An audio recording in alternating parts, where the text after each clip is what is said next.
Сегодня я решил посетить последний раз в жизни Макдональдс, отведать Биг Мак и Чикенбургер. И сейчас вы пойдете со мной.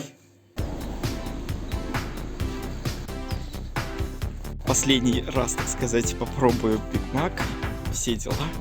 Представляете, я сейчас приду, а там закрыто. Ну, поем дом бутербродов. Знаете, я сейчас так задумался, надо было встать часов в 7, чтобы в 7:30 быть в Макдональдсе. Тогда бы я успел съесть этот Биг Мак. Вы как считаете? А если я уже не успел? Если вы съели?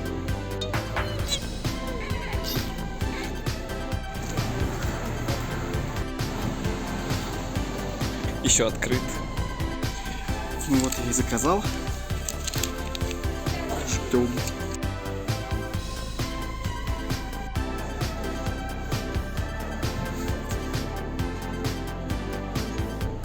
Ну вот, начинаем.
Я уже не могу.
Ну что, все, я поел в Макдональдсе, я сделал это, последний Биг Мак опустился в мой желудочек, сейчас переварится в животике, И выйдет, как всегда, ну, как у всех, в принципе. Короче говоря, вы сами все видели. Картошка фри, Биг Мак, чикенбургер, все во мне.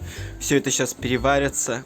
Это будет замечательно. Я ни в коем случае не паникую и не плачу о том, что Макдональдс закрывается. Честно говоря, мне вообще до лампочки. Я туда ходил, ну, раз в месяц. И то, если вдруг где-то увижу и очень прям захочется, и будут возможности что-то там приобрести. Мне жаль только работников, которые после закрытия будут искать себе новую работу. Представляете, сколько людей работают в этой сфере общепита? Это просто вообще огромное количество. Но, как говорится, святое место пустым не бывает. По-моему, так. У нас найдутся компании, которые заменят этот Макдональдс, и, может, даже будет еще вкуснее. Но, конечно, не факт. Макдак закрывается, по-моему, в воскресенье. Сегодня пятница, я снимаю заранее. И хочется надеяться, конечно, что все образумится, что все наладится, и никто никуда не уйдет, и будет только, наоборот, все лучше, лучше, лучше. Но пока что это не предвидится. Будем жить в новых реалиях. Помогать друг другу. И не теряться. Я, видимо, съел много картошки. Пойду-ка я в туалет. Мне срочно нужно кое-куда сходить. Зачем я столько сожрал? Теперь меня пучит, как всегда. Этот небольшой спецвыпуск выйдет в воскресенье и сразу на 3 платформах: YouTube, Рутюб и Яндекс. В скором времени YouTube, скорее всего, прикроют на территории Российской Федерации, поэтому мне нужно срочно куда-то перекочевать. Ну а для тех, кто не знает, кто я и не знаком с моим контентом, я начинающий блогер, зовут меня Виктор Самойлов, мне 32 года, я проживаю в большом мегаполисе под названием Москва. В моей голове живет слишком много тараканов, и иногда они не могут договориться. Канал на YouTube, ну а сейчас уже получается на Рутюбе и на Яндекс.Дзене, я придумал как некую терапию от депрессии и апатии. В июне будет ровно год, как я создал свой канал. Я продолжаю снимать и выпускать свои выпуски 2 раза в неделю, в понедельник и в четверг в 5 вечера по Москве. Я рассказываю о своей жизни, о поездках, о приключениях в ночных клубах Москвы. Я слишком часто говорю сам с собой и решил делиться своим миром и своим восприятием вообще всего вокруг с помощью этого канала. Его я еще называю свой YouTube-дневник. Благодаря ему я узнаю что-то новое о себе и в том числе учусь чему-то новому. Ну, к примеру, разговор на камеру очень сильно меня тренирует, прежде чем куда-то пойти на собеседование или с кем-то познакомиться. Потому что раньше я был очень скромным человеком, прятался за мамкину юбку в детстве. А сейчас буду прятаться за длинные волосы, надеюсь, что в скором времени я их укорочу. Так что, если вам интересна жизнь начинающего блогера, человека, который очень редко ругается матом в своих видео, который уважает точки зрения разных людей, но придерживается всегда своего мнения. Если вам интересна жизнь человека, который борется со своими комплексами, со своими страхами, у которого достаточно много неудач в прошлом, всяких прикольных и смешных ситуаций, то добро пожаловать на мой канал, я рад каждому зрителю. Ну а если вдруг мое видео случайным образом вылезло у вас в рекомендациях или просто в ленте, то знайте, что наконец-то появился тот человек, который вне зависимости от ситуации в мире, вне зависимости от расы, вероисповеданий и ориентации, всегда будет вас любить, целовать и крепко обнимать. Увидимся с вами совсем скоро. Берегите себя и своих близких. Всем пока.